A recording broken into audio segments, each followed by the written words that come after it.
जिंदगी को समझना बहुत मुश्किल है। कोई सपनों के खातिर अपनों से दूर रहता है और कोई अपनों के खातिर सपनों से दूर रहता है।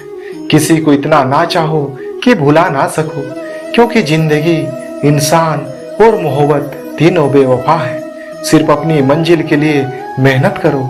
ये लोग जब तुम्हें खोएंगे, यकीन मानो वो बहुत रोएंगे। इस मतलबी दुनिया से कोई मतलब ना रखो, और अगर मतलब रखना ही है तो अपने मतलब से मतलब रखो। सभी इंसान के जीवन में दुख आते जाते रहते हैं। दुख और परेशानी के समय हमें साधु संत और भगवान की भक्ति करने की सलाह दी जाती है। जब महाभारत के युद्ध में पांडवों ने कौरवों को हरा दिया था और युधिष्ठिर राजा बन गए थे, उस समय भीष्म पितामह बाणों की सैया पर लेटे हुए थे और प्राण त्यागने के लिए सूर्य की उत्तरायण होने की प्रतीक्षा कर रहे थे। भीष्म के पूरे शरीर पर तीर लगे हुए थे। एक दिन भगवान श्री कृष्ण पांडवों के साथ भीष्म से मिलने पहुंचे। श्री कृष्ण ने भीष्म से कहा कि आप पांडवों को राजधर्म का ज्ञान दे, ताकि ये अपना राजपाट अच्छी तरह से चला सके। बातचीत करते समय पांडवों ने देखा कि भीष्म पितामह की आंखों में आंसू आ गए थे। पांडवों को इस बात की बहुत हैरानी हुई कि भीष्म पितामह जैसे महारथी को भी मृत्यु का डर सता रहा है। इस वजह से इनकी आंखों में आंसू आ गए हैं, जबकि इन्हें तो इच्छा मृत्यु का वरदान मिला हुआ है।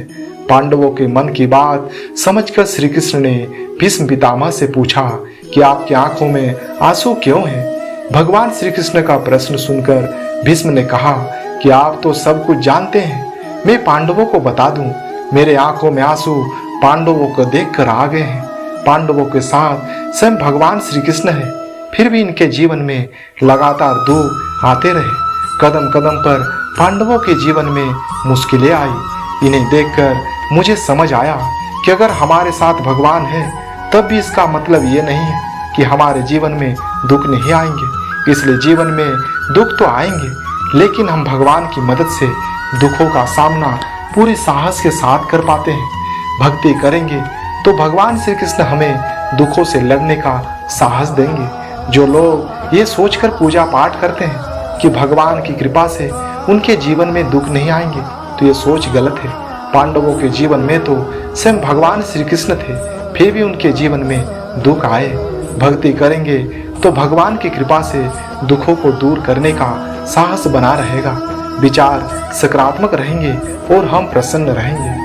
जिस तरह हवा का एक दिशा में नहीं बहती, समय समय में बदलती रहती है, उसी प्रकार आदमी की किस्मत भी समय समय पर बदलती रहती है। इसलिए समय खराब है तो परेशान ना हो, बस सही समय का इंतजार करें, क्योंकि समय का भी बुरा समय आता है। जब आप एक कठिन दौर से गुजरते हैं, जब सब कुछ आपका विरोध करने लगता है, जब आपको लगता है कि आप एक मिनट भी सहन नहीं कर सकते, कभी हार न माने, क्योंकि यह वो समय और स्थान है जब आपका अच्छा समय शुरू होने वाला होता है।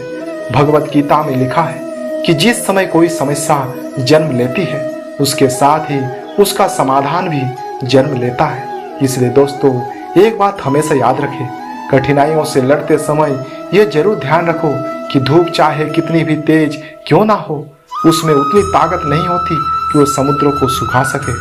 आज के लिए बस इतना ही। जय श्री कृष्ण।